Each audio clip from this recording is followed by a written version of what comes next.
Cozumel and all of Mexico are preparing for the change of president. On September 15th, Juanita Alonso, current president of Cozumel, and Andrés Manuel López Obrador, president of Mexico, made their last Grito de Independencia in their respective positions. Both are preparing to hand over their responsibilities on October 1st, after having also presented their last government reports. Andrés Manuel was a president much loved by many, since he implemented many social support policies among the sectors that need it most. However, not all of his policies were well received. Others that propose a controversial reform to the judicial branch.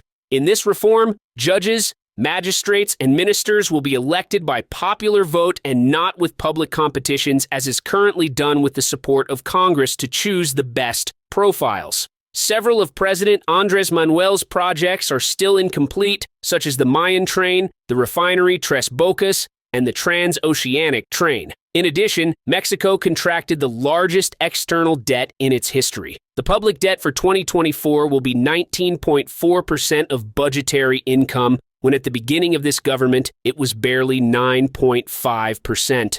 Likewise, the authorized debt for 2024 will be 3.5 times greater than that of 2018. President Claudia Sheinbaum will be in charge of carrying out the projects, solving the problems, and making the decision that best suits the country. Another interesting fact in the elections of June 2nd, held in most of the country, the Morena party emerged victorious, which led to a change of leaders but not of parties, both at the national and local level. In Mexico, Dr. Claudia Sheinbaum Pardo will become the first female president of Mexico 200 years after the founding of the republic. For centuries, the role of women was relegated to a secondary role, where violence was systematically exercised against them, and the work of each one of us was made invisible.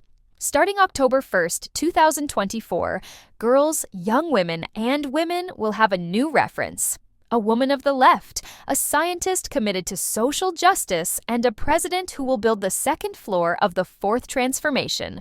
With Dr. Claudia Sheinbaum, we all arrive, she remarked. While on the island of Cozumel, José Luis Chacón will take office as the new municipal president. In the case of the island of Cozumel, it has experienced a historic increase in its budget thanks to the right to environmental sanitation. However, Cozumel residents are still waiting for taxes to be reflected in infrastructure improvements, such as street maintenance. Currently, many of the island's avenues and streets far from the center have potholes, and the maintenance of the absorption wells, which in certain areas of the island are still flooded by heavy rains, has left more insecurity in public safety on the island. At Cozumel For You, we consider it essential to stay informed about social life and the changes in this country that we have chosen to live in, particularly in a community as special as Cozumel.